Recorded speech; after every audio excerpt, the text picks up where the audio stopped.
Bien le bonjour à toutes et à tous, très heureux de vous retrouver. Valentin Franc avec vous, analyse de marché pour Daily FX en ce mercredi 19 septembre 2018. Aujourd'hui, plusieurs rendez-vous seront attendus par les investisseurs. D'un point de vue macroéconomique, ce sera principalement les chiffres de l'inflation du Royaume-Uni qui seront attendus, mais sinon on a la reprise des négociations de l'ALENA et un dîner entre les 28 membres de l'UE pour discuter du Brexit et également de la crise migratoire en Europe qui voilà, seront les focus de la journée et sans oublier des potentielles annonces de la part de Washington sur la guerre commerciale entre les États-Unis et la Chine puisque comme vous savez la Chine a riposté aux nouvelles barrières commerciales américaines et Donald Trump avait prévenu que si la Chine répondait à ces nouvelles, à cette phase 2 des tensions commerciales, eh bien Donald Trump taxerait toutes les importations finalement de Chine, peu importe les produits, donc il passerait immédiatement à la phase 3. Donc la phase 1, pour que vous sachiez, c'est les fameux tarifs douaniers sur 50 milliards de dollars de marchandises chinoises qui ont été mis en place en deux fois, 36 milliards ou 34 ou 36 qui ont été mises en place le 6 juillet dernier. Fin août, alors entre la quinzaine et à peu près le 20 août, quelque chose comme cela, on a eu la deuxième phase où c'était entre 14 et 16 milliards, donc c'était la deuxième tranche. Euh, Ensuite, la phase 2, c'est ces fameux 200 milliards qui ont été annoncés lundi. La phase 3, ça serait 267 milliards de dollars de marchandises chinoises qui seraient en plus des 200 et en plus des 50 taxés. Voilà. Donc en clair, toutes les importations en provenance de Chine. Voilà, donc tout de suite, je vous invite à prendre connaissance de l'avertissement légal sur le risque, comme d'habitude. Donc le trading avec effet levé amplifie toujours les gains et les pertes. Un compte risque limité prend un risque de perte du capital investi. L'investissement sur compte titre prend un risque de perte en capital. IG fournit exclusivement un service d'exécution d'ordre. Cette présentation est à titre indicatif et ne saurait être considérée comme un conseil ou une recommandation. On passe tout de suite au briefing d'actualité. Donc, concernant la guerre commerciale, comme je vous l'ai dit, on a la Chine qui a annoncé des mesures de rétorsion en indiquant son intention d'imposer à partir du 24 septembre de nouvelles taxes allant de 5 à 10% sur 60 milliards de dollars de produits importés américains. Donc, ce qui est moins que ce qui était, ce que les États-Unis taxent. Donald Trump a déclaré que si la Chine prenait des mesures de représailles contre les agriculteurs américains ou d'autres industries du pays, les États-Unis appliqueraient des droits de douane sur 257 milliards de dollars de biens chinois supplémentaires. Voilà, donc on n'en est pas encore, mais c'est ce qu'a indiqué Donald Trump hier. Concernant la Banque du Japon, cette nuit, on a comme attendu la Banque centrale qui a laissé sa politique monétaire inchangée. La BOJ qui a répété qu'elle maintiendrait ses taux d'intérêt à un niveau extrêmement bas pendant une période de temps prolongée et a, comme en juillet, indiqué que les rendements pourraient évoluer de manière plus flexible. Je vous rappelle qu'avant, il y avait comme une espèce de plafond lorsque le 10 ans japonais arrivait à 0,1%. Dorénavant, c'est 0,2. Voilà, et on a Kuroda qui est actuellement en train de s'exprimer et qui indique que il espère ou il s'attend, je ne sais pas le mot exact, ce qui est très important, mais il parlait de l'inflation qui allait tendre vers 2%. Voilà. Donc je n'ai pas pu suivre. Excusez-moi, voilà. On repasse donc sur cette slide. Concernant le Brexit, alors on a de plus en plus de news qui tombent à mesure qu'on approche de la deadline, euh, notamment Donald Tusk qui a indiqué qu'un sommet spécialement consacré au Brexit pourrait être organisé en novembre afin de boucler ces négociations et les termes des futures relations entre l'UE et le Royaume-Uni afin d'éviter un divorce sans accord. On a Michel Barnier, qui est le négociateur en chef de l'Europe, qui a déclaré que l'UE était prête à répondre aux principales préoccupations britanniques concernant l'Irlande du Nord. Je vous rappelle que jusqu'à aujourd'hui, c'était Londres qui faisait des propositions à Bruxelles concernant cette frontière. Et a priori, voilà, Michel Barnier serait prêt à proposer cette fois-ci que ce soit l'UE qui propose des solutions pour cette frontière entre la République d'Irlande et l'Irlande du Nord. Et donc on a les 28 qui se rassemblent ce soir ensemble en Autriche autour d'un dîner pour discuter de la phase finale des négociations de divorce et comme je vous l'ai dit, de la crise migratoire. Pourquoi je cite cette crise migratoire? Parce que comme vous savez, on a des élections allemandes qui arrivent dans quelques semaines, des élections régionales il me semble, et forcément, eh bien cette crise migratoire pourrait, comment dire, avoir avoir comment dire un impact dans ces des élections. D'ailleurs, on passe tout de suite tout en bas de cette slide en Allemagne, Angela Merkel qui a décidé sous la pression du SPD. Le SPD, je vous rappelle, c'est démocrates qui sont voilà concernant les migrants qui sont plus accueillants. Voilà.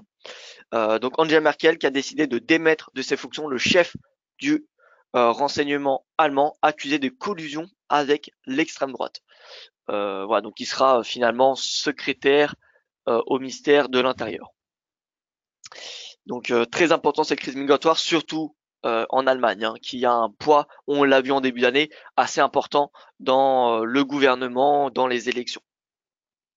Et enfin, concernant la Corée du Nord, on a Kim Jong-un qui s'est engagé à démanteler un site majeur de tests de missiles nucléaires sous la surveillance d'inspecteurs internationaux et à rendre visite à son homologue à Séoul.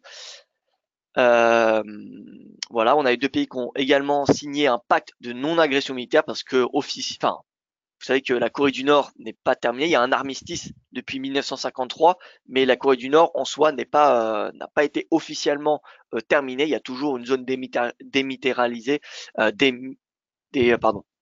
Bon, vous m'avez compris, démilitarisée entre les deux pays.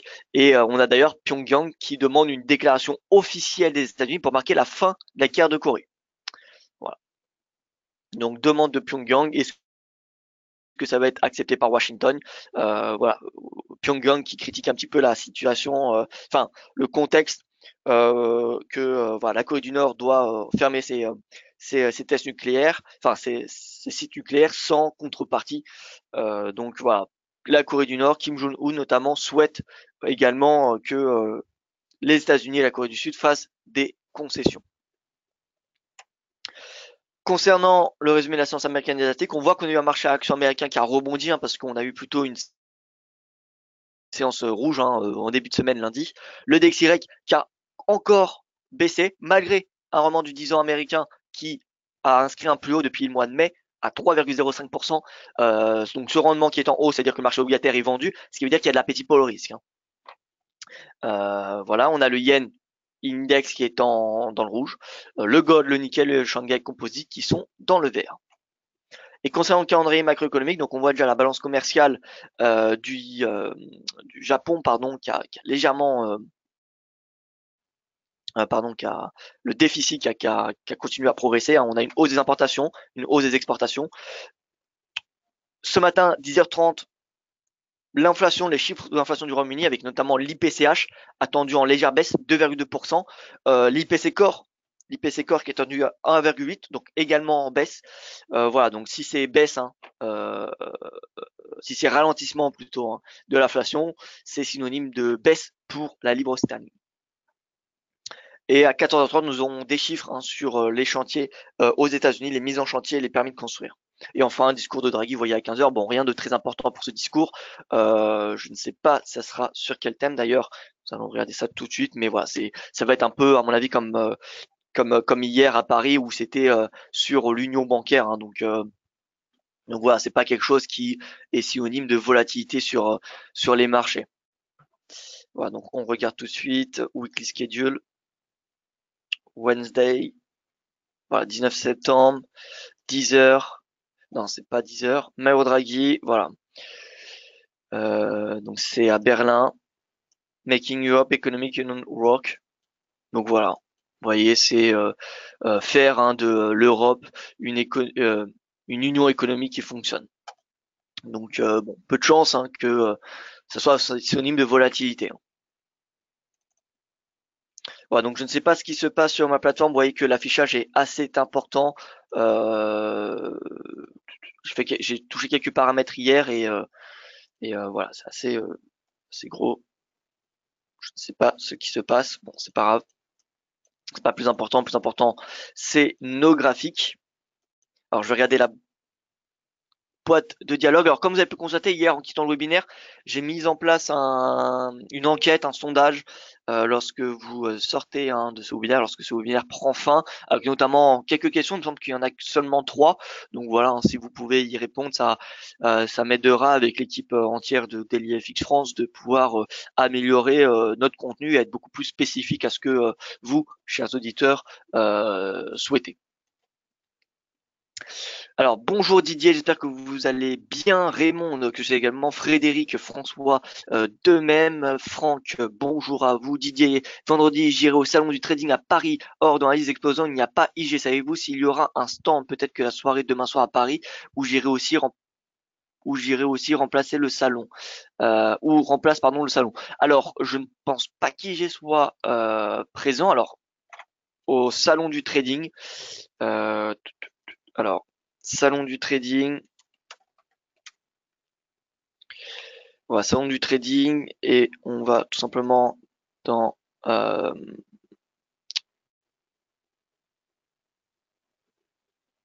c'est un 13e salon, exposant, liste des exposants. Il me semble qu'il n'y a pas IG. Non, IG n'est pas dans ce salon. Alors faut savoir que voilà, il y a des rendez-vous hein, ce mois-ci dans les locaux parisiens. Il y a également un roadshow, donc l'équipe d'IG France qui se comment dire qui va faire une tournée dans toute la France, dans plusieurs villes. Donc voilà, à mon avis, c'est probablement pour cette raison que IG n'est pas au salon du trading. Voilà, donc je vous ai envoyé le lien pour ceux qui veulent voilà, voir les exposants du salon du trading qui aura lieu donc vendredi. Pour le problème de la loupe, appuyez sur la touche de logo Windows plus sur le clavier pour activer la loupe, pour activer ou désactiver la loupe à l'aide. Alors, Windows et plus, très bien. Alors, Windows et plus, oula. Alors,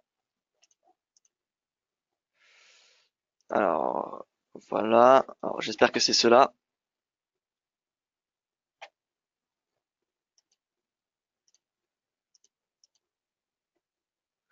Non, a priori, ce n'est pas ça. Parce que c'est que sur la plateforme Pro Real Time hein, que j'ai ce problème. Donc voilà, bon c'est pas grave, vous inquiétez pas Didier. En tout cas merci, hein. Merci pour votre réponse, c'est sympa de votre part. Donc on va commencer hein, pour l'analyse technique.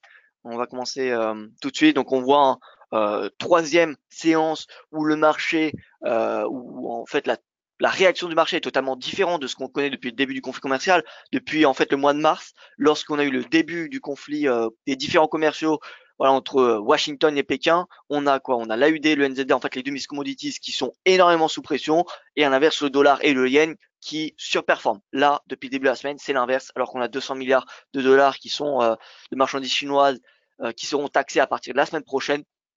Voilà, probablement parce que le marché est, comment dire, en fait salue le fait que le taux de tarifs douaniers qui sera mis en place la semaine prochaine est plus faible du côté des États-Unis et du côté de la Chine. Initialement, Donald Trump avait menacé que ces 200 milliards de marchandises chinoises seraient taxés à hauteur de 25%. Et finalement, c'est 10% qui sont mis en place. Donc, voilà. C'est peut-être la raison qui explique cette hausse hein, finalement du marché action, même du Shanghai Composite, qui explique une hausse de l'AUD, du NZD. Voilà. Maintenant, est-ce que la guerre commerciale a été pricée? C'est compliqué de dire oui. Pourquoi? Parce qu'en fait, le marché peut pricer quelque chose qui peut connaître précisément. Or, la guerre commerciale, on ne sait pas jusqu'à où ça va aller. On ne sait pas si ça va s'arrêter à 200 milliards. On ne sait pas si les 267 milliards que menace Donald Trump vont être mis en place. Nous ne savons pas jusqu'où, en fait, les termes finaux. Donc voilà, on peut pas dire que la guerre commerciale a été pricée. Donc c'est probablement une bonne surprise. Voilà, une inform une news que le marché salue puisqu'il s'attendait à probablement, ou en tout cas c'est ce que nous prouve le marché s'attendait à pire finalement. Il s'attendait à 25% de tarifs sur ces produits de consommation. Voilà, donc AUDNZ bullish. Est-ce que faut pour autant les acheter? Je ne pense pas. Regardons les index. Eh bien, les index sont clairement dans des tendances baissières. Hein. Sont clairement dans des tendances baissières. Le NZD qui arrive proche de cette moyenne mobile à 20 jours. Comme vous avez pu le voir précédemment, lorsqu'on a un rebond au-dessus de cette moyenne mobile, eh bien, on a un prix qui commence à devenir intéressant pour passer à la vente et le stochastique peut aider, voilà, à optimiser son point d'entrée. La UDC, pareil. Vous voyez que ce matin, on est au-dessus de la moyenne mobile. Néanmoins, on n'a pas la clôture. Le RSI est à 48. Donc, on a un momentum qui, quand même, à moyen terme, reste bearish. Le stochastique, vous voyez, est bien orienté à la hausse. Donc, voilà, on a un momentum aussi à court terme. À moyen terme, on reste dans une tendance baissière avec le prix sous la moyenne mobile que ce soit 50 ou 200 jours, sous le nuage Ishimoku, sous cette oblique en bleu. Donc voilà, pas de raison, j'ai envie de dire, d'acheter l'AUD sur comment dire du comment dire eh bien du moyen terme. D'ailleurs, regardez cet AUD index, on a un parfait canal. Nous avons un parfait canal. D'un point de vue technique, c'est assez propre. Donc voilà, on peut s'attendre à un retour en haut de ce canal, et dès qu'on aura le retour, eh bien, faudra de toute façon surveiller l'action des oscillateurs, des indicateurs de momentum. Si on commence à avoir une divergence baissière, ça sera une opportunité de vente. Voilà. Donc c'est pas que le nuage Ishimoku, moi, qui m'intéresse pour surveiller l'état de tendance, parce que vous voyez ici, par exemple, on avait le cours qui était passé au-dessus du nuage Ishimoku, c'est pas pour autant qu'on a eu un bull market. Donc voilà, il y a la moyenne mobile à 200 séances et les nuages Ishimoku que je surveille, ainsi que ce canal baissier. Tant qu'on est en dessous de ces trois composantes, on reste dans une tendance baissière. Donc voilà, les positions acheteuses sur la UD, face au dollar, pourquoi pas, mais vraiment avec un très faible risque, parce que l'AUD il peut se renverser du jour au lendemain selon ce qui est dit par Donald Trump ou par Pékin. Voilà, donc l'AUD, moi personnellement, c'est pas une devise qui m'intéresse à acheter. Là, le rebond qu'il y a, eh bien, c'était pas, enfin, je pense pas que c'était possible de le prévoir. Maintenant, voilà, c'est le cas. Faut s'adapter. Et moi, j'attends simplement le nouveau signal baissier pour rentrer à la vente. Techniquement, tant qu'on est en une tendance baissière, le mieux à faire, c'est de shorter. L'euro, toujours, vous voyez, sous cette résistance qui n'arrive pas réellement à dépasser durablement. Alors en intraday, on a des tests, on a des évolutions au-dessus de cette résistance, mais voilà, on n'a pas de concrétisation finalement sur les tendances journalières.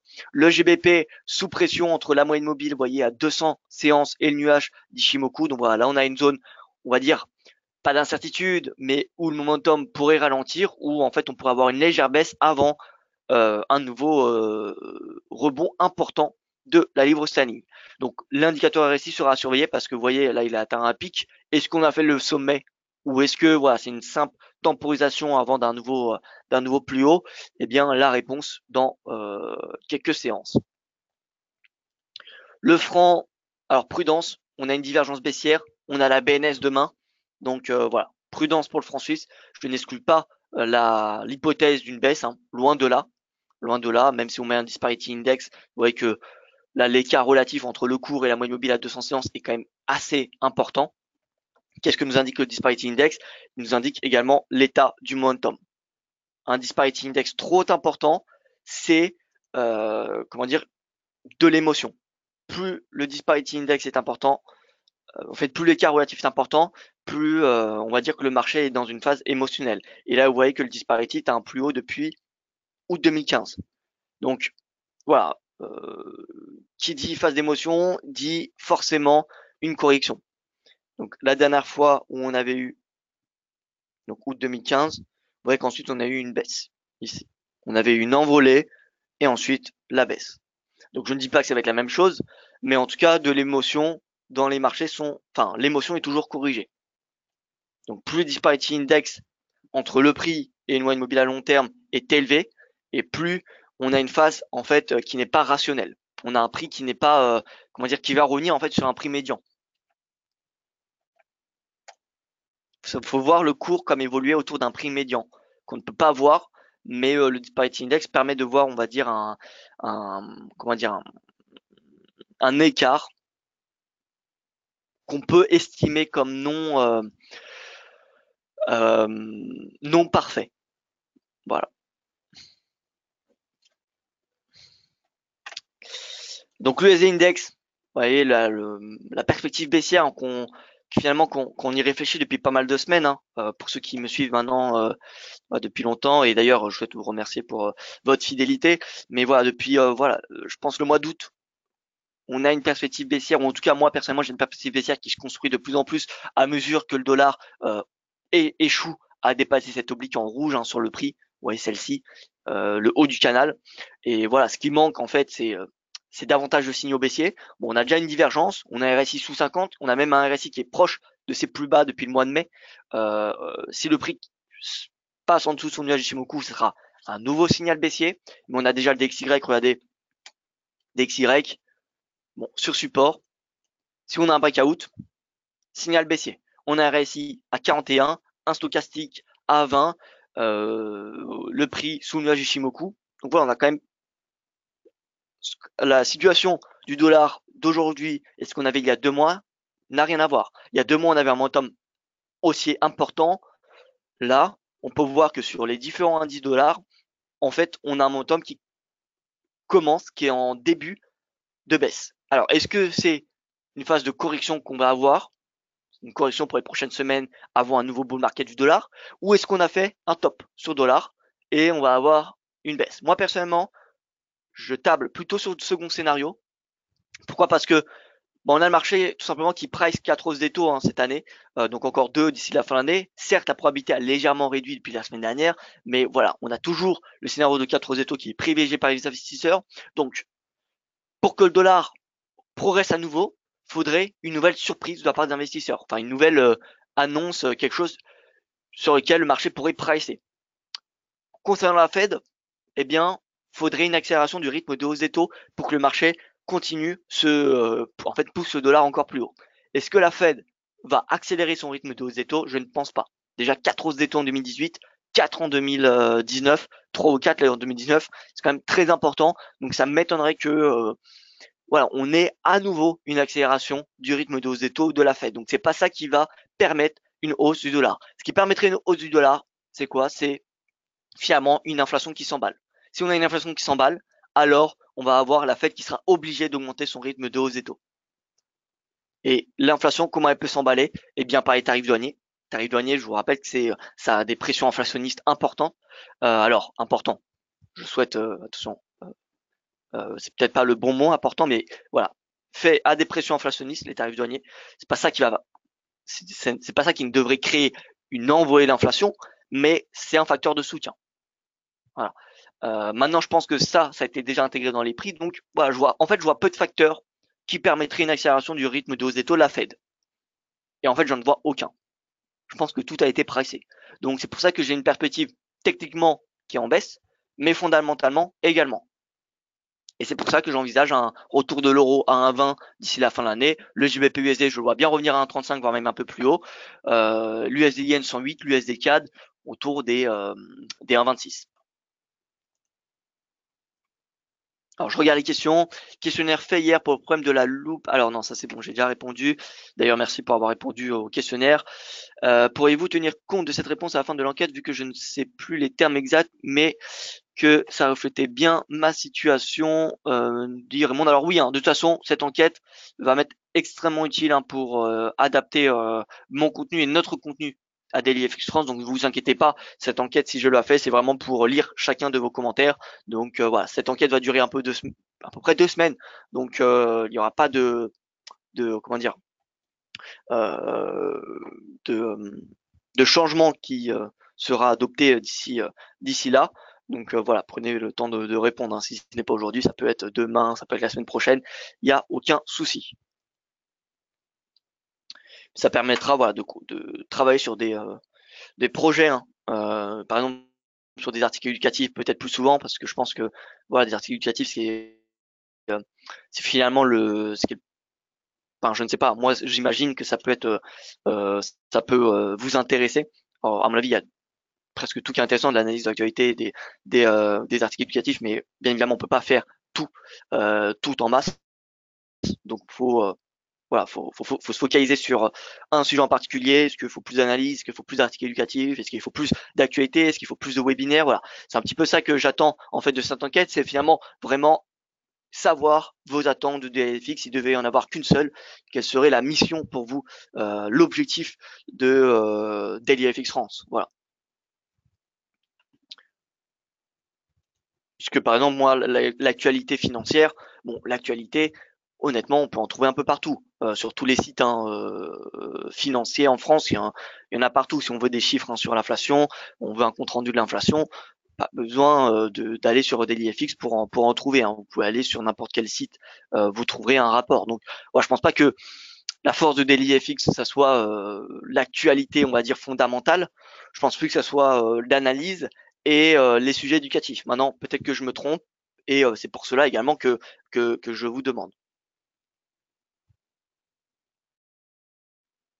Alors Raymond qui me dit, je veux dire que j'ai répondu et que je ne le referai plus. Alors oui, oui, voilà, c'est ça. Si vous avez déjà répondu, vous n'avez pas forcément besoin de répondre à nouveau, hein. Y a aucun souci là-dessus, à part si vous avez d'autres commentaires que vous avez pensé depuis le dernier rapport, depuis votre dernière réponse. Mais voilà, vous n'avez pas besoin d'y répondre à chaque fin de webinaire, hein. Didier qui me dit la soirée IG de demain soir à Paris pour ceux qui ne sont pas au courant. Voilà, je copie, colle ce que vous venez de dire et je vais, voilà.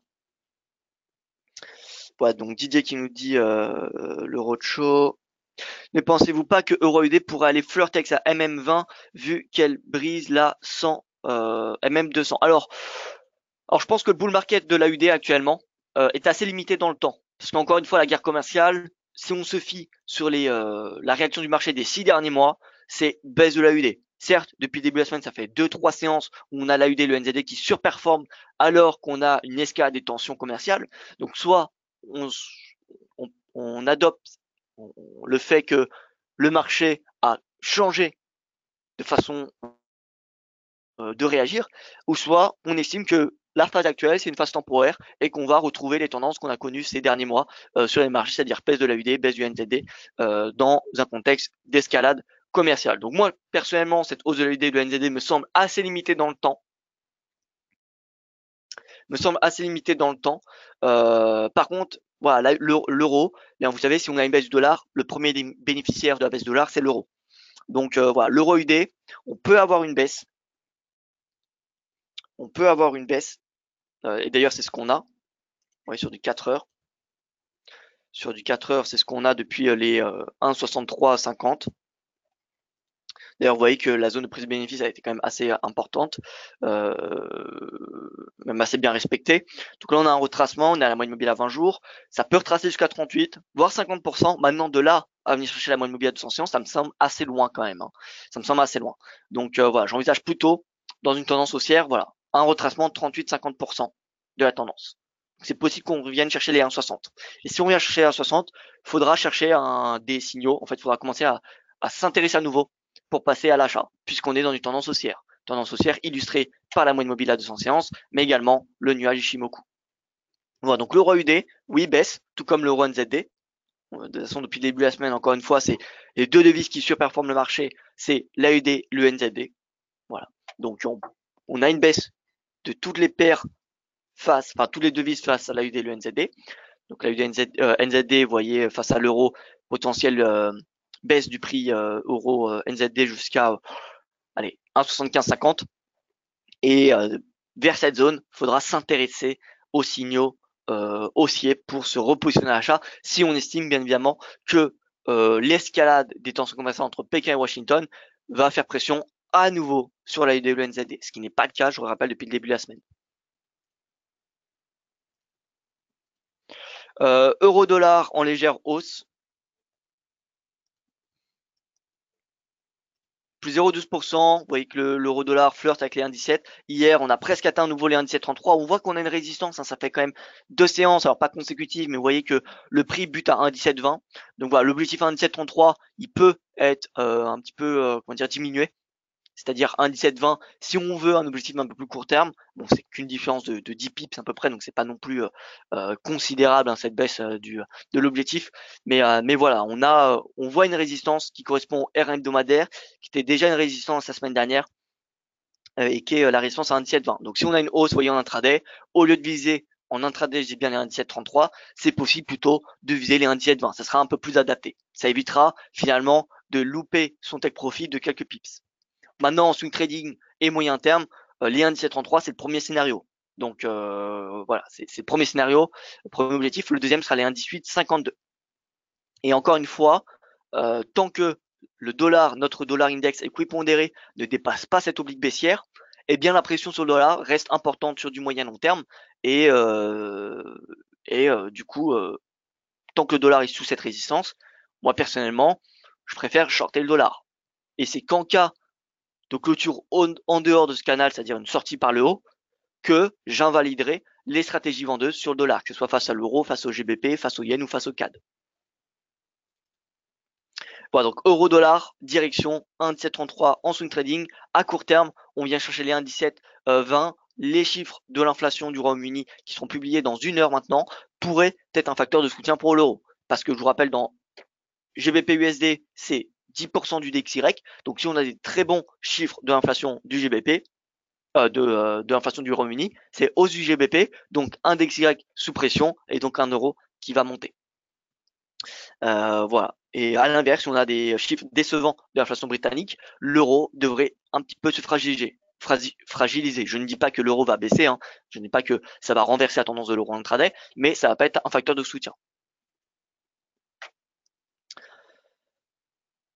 Concernant l'euro-yen, bon, on voit que le yen sous-performe. L'euro est en hausse. Il revient plus haut, vous voyez, on est au R1 mensuel. R1 mensuel, ça va être une zone de prise de bénéfice, d'autant plus que c'est un sommet. Vous voyez, c'est le sommet du mois de juillet, hein. Donc là, on va avoir une prise de bénéfice entre 131,50 et voilà, 132, zone de 50 pips, où le marché devait prendre quelques bénéfices, hein, je pense. D'ailleurs, regardez, on a une pseudo-épaule, tête-épaule, alors elle est pas très propre, mais voilà, on a quand même quelque chose. Si on a un breakout des 132, c'est direction les 133,50.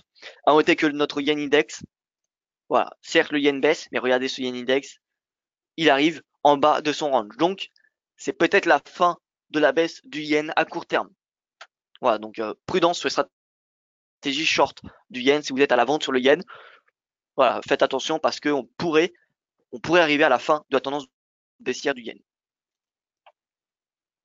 L'USD yen, moi qui me semble un niveau de prix vraiment extrêmement intéressant. Vous voyez, ça a dépassé même cette zone que j'annonçais la semaine dernière, la zone vraiment où passer à la vente.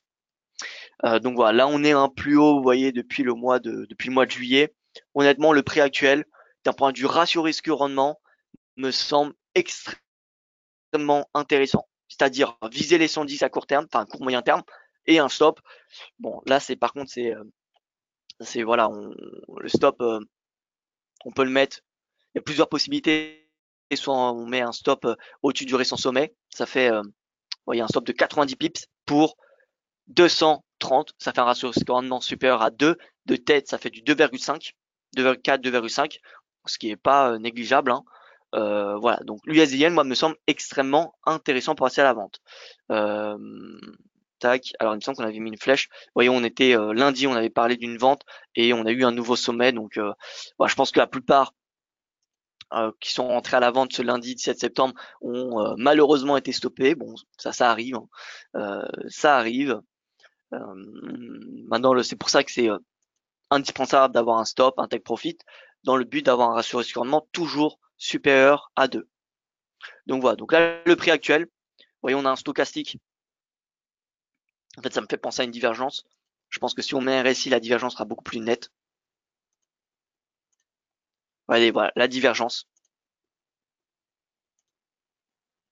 Dès qu'on a un stochastique qui est flat comme ça, hein, proche de son, pardon, dans sa zone de survente, surachat, pardon, et que le prix continue à monter, on a généralement une divergence, hein, sur le RSI. Et là, vous voyez, sommet, sommet, sommet, sommet, pardon, sur le RSI, sommet, sommet sur le prix, divergence. Bon, le RSI est encore loin de passer sous 50, mais on voit quand même qu'on a une hausse du prix qui n'est plus alimentée par le momentum. Donc c'est un signal qui alerte sur une potentielle fin de tendance. Voilà, donc moi personnellement, USD Yen, là, le prix actuel me semble intéressant pour passer à la vente, avec un stop, comme je vous l'ai dit, au-dessus du sommet de l'été, c'est-à-dire au-dessus des 113, il me semble, hein. On regarde, 113,17, donc 113,20, ça peut être un prix pour placer un stop, rentrer à la vente maintenant et viser les 110, voire même beaucoup plus bas. 110, c'est le premier objectif. Bonjour, après les 1,1730 sur l'euro dollar, si on compte retester, que vise-t-on juste après? Juste après, ce sera les 1,1850, hein. Sur l'euro dollar, c'est les 1,1852 ici, c'est le plus haut du mois de juin. Donc là, le plus haut du mois d'août, plus haut du mois de juin, et ensuite les 1,20. Parlons dorénavant de l'USD CAD. L'USD CAD, comme je vous l'ai expliqué hier, si on a un accord de l'ALENA, on a un rythme de hausse des taux de la Banque du Canada qui devrait accélérer. Le différentiel des taux entre la Banque du Canada et la Fed devrait diminuer, ce qui sera bénéfique pour l'USD-CAD. Donc là, le premier objectif de l'USD-CAD, c'est venir chercher cette moyenne mobile à 20 jours, à 200 jours, pardon. Bon, le prix actuel n'est pas suffisamment, je pense, intéressant pour passer à la vente, quoique on a un signal de breakout hier. Signal de breakout hier, donc soit on attend un pullback à 1,30 pour passer à la vente avec un stop, vous voyez, au-dessus de ce récent sommet. Alors je vais me mettre en 4 heures, ce sera un petit peu plus lisible. Mais vous voyez ici, on a une résistance, on a les vendeurs qui se sont manifestés mardi 18 septembre à 1h du matin. Donc soit on attend un retour à 1,30, mettre un stop au pivot hebdomadaire pour viser cette moyenne mobile à 200 séances. Donc ça, c'est un objectif de court terme. Donc, ça fait un stop de 70 pips pour 130, donc ça fait un ratio risque rendement inférieur à 2. C'est pas très intéressant. Même à 1,30. Même à 1,30, pardon, non. Si on attend 1,30, donc 70 pips. 70 pips de risque pour moyenne mobile. 130, donc non, inférieur à 2. Pas suffisamment intéressant, selon moi, pour passer à la vente, même à 1,30. Donc, il faudra attendre finalement un repli un peu plus important, ou alors, on ne prend pas des bénéfices à moyenne mobile à 200 séances, mais on en prend en bas du canal, ou au R1, vous voyez, ou au S2, pardon, mensuel. Vous voyez que le SA mensuel, moyenne mobile, bande de Bollinger, là, on a quand même quelque chose, vous voyez que je vais me noter. Mais là, et vous voyez que c'était plus bas ici. Donc là, on a quand même un support assez important autour des 1,29, 1,28,50. Ensuite, ça sera cette zone et enfin le bas du canal. Donc voilà, si on passe à la vente à 1,30 pour avoir un risque de rendement supérieur à 2, on ne peut pas viser cette moyenne mobile. Donc on prend le risque d'attendre davantage de profit. On prend le risque d'un potentiel rebond sur un moyenne mobile à 200 jours. L'idéal, je vous cache pas, c'est un retour sous cette oblique. Alors cette oblique, c'est que 2 points de contact, oui, mais si on regarde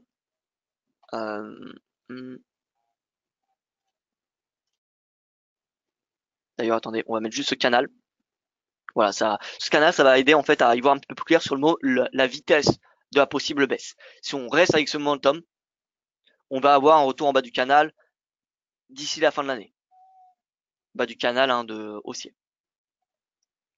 Mais voilà, l'USD CAD, bon, soit on attend un retour en haut du canal, ça en swing trading, ça serait l'idéal. Soit on attend un retour à 1,30 pour viser au minimum le S2.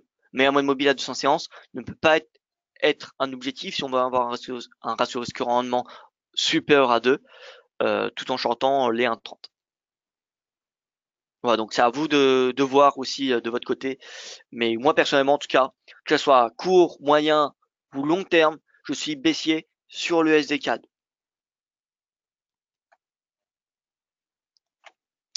L'USD Yen, donc on en a parlé, donc haussier euro-dollar, haussier GBP-USD, baisse de l'USD Yen, baisse de l'USD CAD, c'est mes 4, on va dire, convictions que j'ai en ce moment, ces dernières séances, pour du swing trading moyen terme. On passe au marché action. Marché action, CAC. CAC qui a inscrit une nouvelle séance de hausse mardi. On est à la moyenne mobile à 200 séances. On est également à la moyenne mobile à 20 séances. Donc là, on est dans une zone, on va dire, de résistance. On va peut-être avoir une cassure vu le momentum qu'on a. Plus on a un momentum élevé, plus on a la volatilité et plus on a, plus les niveaux de support de résistance, plus voilà, tous ces niveaux-là perdent en fiabilité. Donc voilà. Écoutez, R1 hebdomadaire à 5400. Donc si on a une hausse au-dessus de cette moyenne mobile à 200 séances, eh bien, on va peut-être venir chercher 5400. D'ailleurs, vous voyez que c'était pas la résistance d'hier, mais on n'était pas loin. Donc voilà, résistance, R1 hebdomadaire, niveau de 61% de retracement de cette tendance à 5400 points. Donc c'est la résistance du CAC à court terme. Et donc, est-ce qu'on va avoir une hausse? Bon, on a eu Shanghai Composite qui était en hausse cette nuit, donc on va très probablement avoir une hausse des marchés actions européens. Le spread Italie-Allemagne est en baisse de 1 point de base, et vous voyez qu'il est en baisse si on regarde depuis le début du mois. Donc, baisse des inquiétudes concernant l'Italie. Je vous rappelle qu'on a le budget du gouvernement italien qui sera publié le 27 septembre. Donc voilà, baisse de ce spread, c'est hausse de la confiance du marché envers les actifs italiens.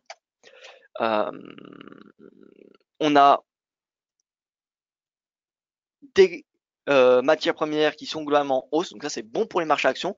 Et en plus de cela, on a, comme on l'a vu, le T-Note, le rendement américain, qui a pris 5 points de base, qui est passé au-dessus des 3%.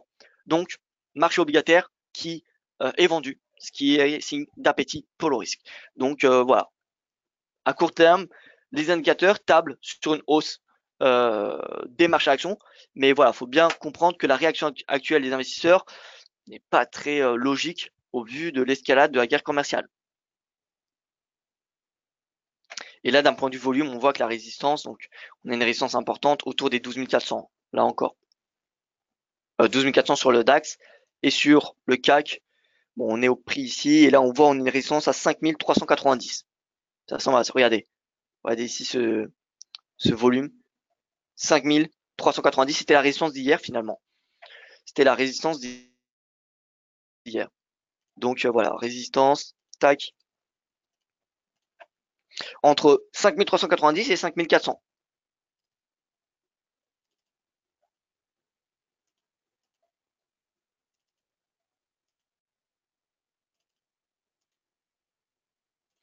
Voilà, donc ça c'est hausse hein, jusqu'à ce niveau de prix. Je pense pas qu'il va avoir un dépassement de cette zone de prix.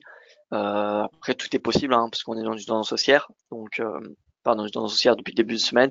Mais voilà, on vient chercher le R1 hebdomadaire légèrement en dessous en fait le sommet d'hier, tout simplement, comme objectif du jour, que ce soit pour le CAC, pour le DAX ou pour tout autre indice européen. Alors même le DAX, finalement, il est même au-dessus, hein, vous voyez déjà. R1 hebdomadaire, 12 216 comme résistance. Et pour l'Eurostoxx 50, la résistance, vous voyez, qui est relativement proche, ça a été testé hier, c'est le R1 hebdomadaire, 3368 points. Avec le R1 hebdomadaire, on y est proche, que ce soit sur le CAC, le DAX ou l'Eurostoxx 50. Donc on a finalement un plafond qui se rapproche.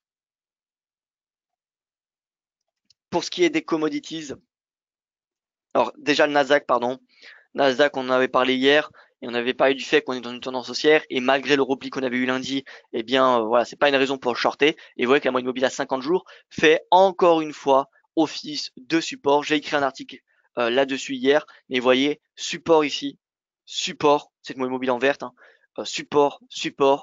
Voilà, l'objectif là d'un achat du Nasdaq avec un stop sous plus bas, c'est d'aller chercher 7690 malgré ce contexte de guerre commerciale. D'un point de vue d'analyse technique, la tendance elle reste haussière. Donc là, si on met un stop sous le plus bas, ça fait 80-90 pips de risque. Pour aller chercher du 177, ça fait un ratio de rendement de 2. Donc on a un niveau assez intéressant actuellement sur le Nasdaq pour passer à l'achat. Et donc pour les matières premières, Brent brut, je reste baissier tant que ces deux barils sont sous résistance. Ou à 70 $, pardon, la résistance sur le brut. Brent, 80 $. Objectif, bon, vous savez, la moyenne mobile à 200 jours, qui semble assez loin, qui semble prendre du temps. Mais regardez la divergence sur le stochastique. Sommet, sommet, sommet, sommet. Voilà, divergence. Donc voilà. Moi, le cours de pétrole, je m'attends à une baisse. Je m'attends à une baisse. En tout cas, tant qu'on a les barils qui n'inscrivent pas des nouveaux sommets annuels, donc tant que le Brent dépasse pas les 80 $, il n'y a pas de raison de payer sous une résistance aussi importante. Soit on attend le breakout, ou soit on paye la moyenne mobile à 200 jours. Mais on va pas payer à 79 $ ou 78 $ le baril. Ça semble assez, ça semble trop risqué. Enfin, le ratio risque-rendement n'est pas du tout positif. Voilà, donc si le Brent dépasse les 80 $ et que le brut dépasse les 70, enfin le brut WTI, pardon, alors on pourra mettre en place des stratégies acheteuses, ça invalidera tout simplement une stratégie short. La prochaine résistance majeure semblerait être à 89 $. Mais voilà, tant qu'on est sous cette résistance, la perspective est davantage à la baisse.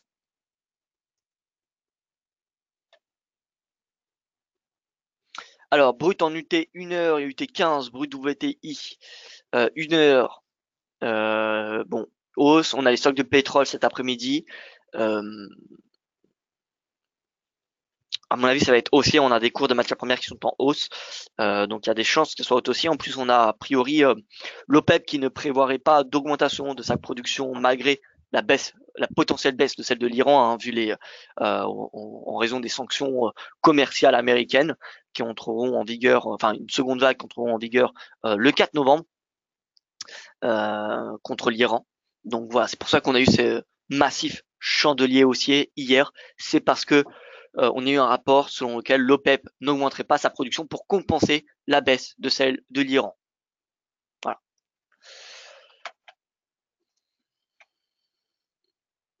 Donc brut, on vient chercher 70 dollars à court terme.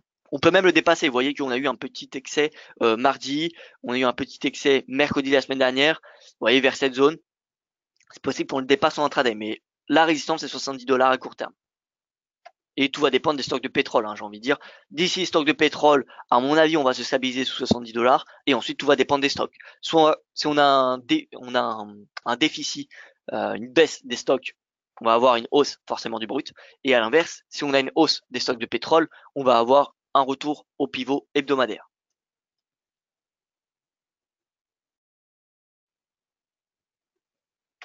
Et pour ce qui est de l'or, bon bah l'or, hein, comme vous le savez, hein, qui dit hausse de l'euro, dit hausse de l'or.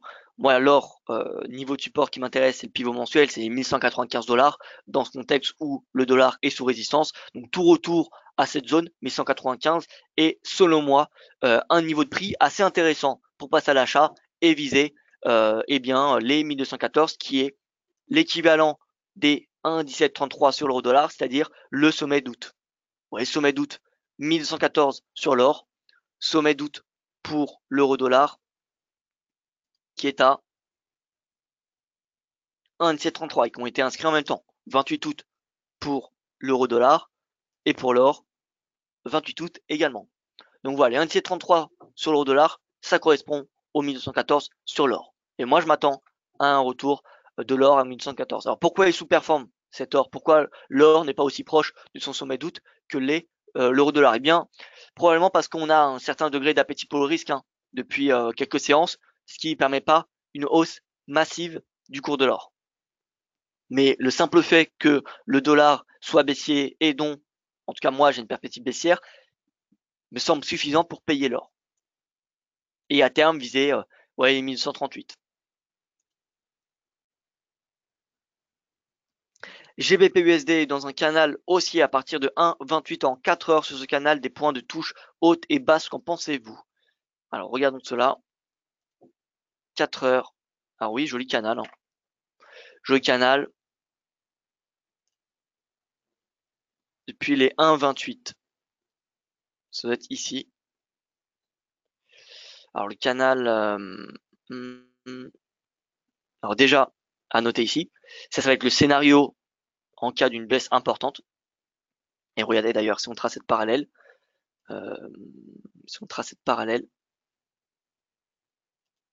et le cours est en train de tester. Et on a une divergence ici qui est en train de se mettre en place. Ouais, stochastique, sommet, sommet. Si on met le RSI, où ça va être beaucoup plus clair. Ah non, pas de divergence. Pas de divergence. Bon. En tout cas, le prix en haut de ce canal. Prix en haut de ce canal, donc à partir des 1,28, ce canal que vous me proposez, je pense que celui-ci, il est pas très propre. Alors, à part si je prends ces points. Mais bon, si je trace la parallèle, vous voyez que en fait c'est pas vraiment un triangle, c'est plutôt un biseau. Bon, un biseau c'est une figure de continuation, hein. C'est pas une figure de retournement. Mais vous voyez, on a plutôt un biseau.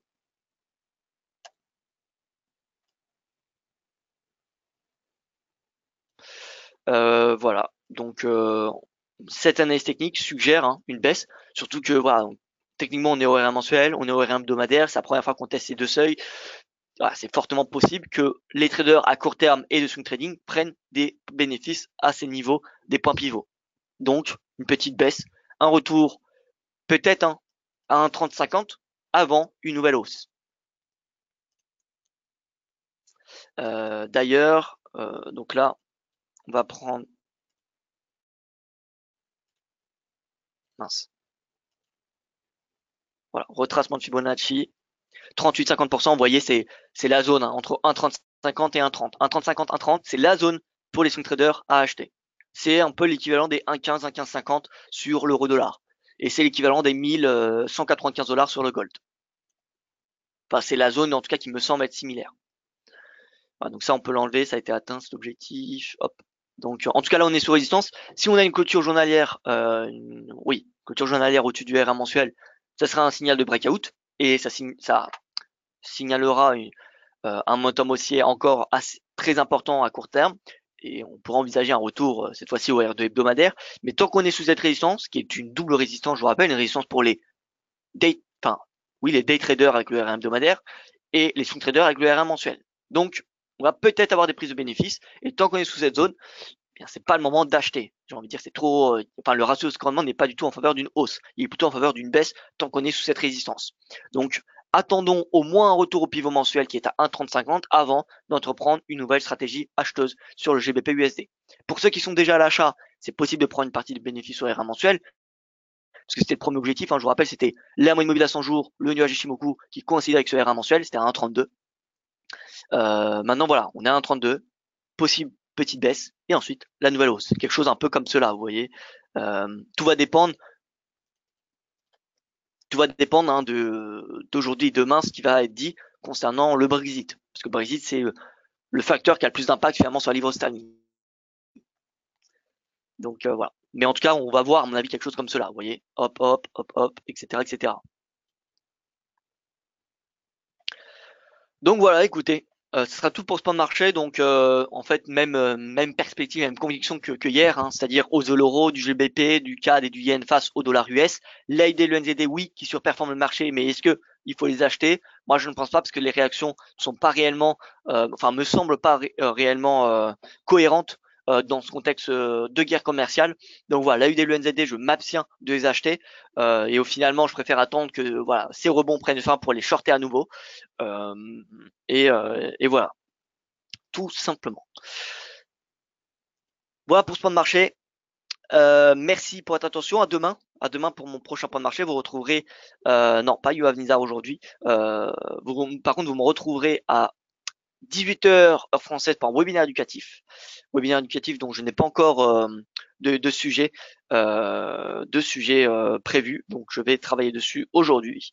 Et voilà, ce sera probablement sur les bandes de Bollinger. Et voilà. Merci pour votre attention. Je vous souhaite une excellente fin de journée, une excellente journée, et je vous dis donc à demain pour ceux que je ne trouverai pas au webinaire éducatif de ce soir.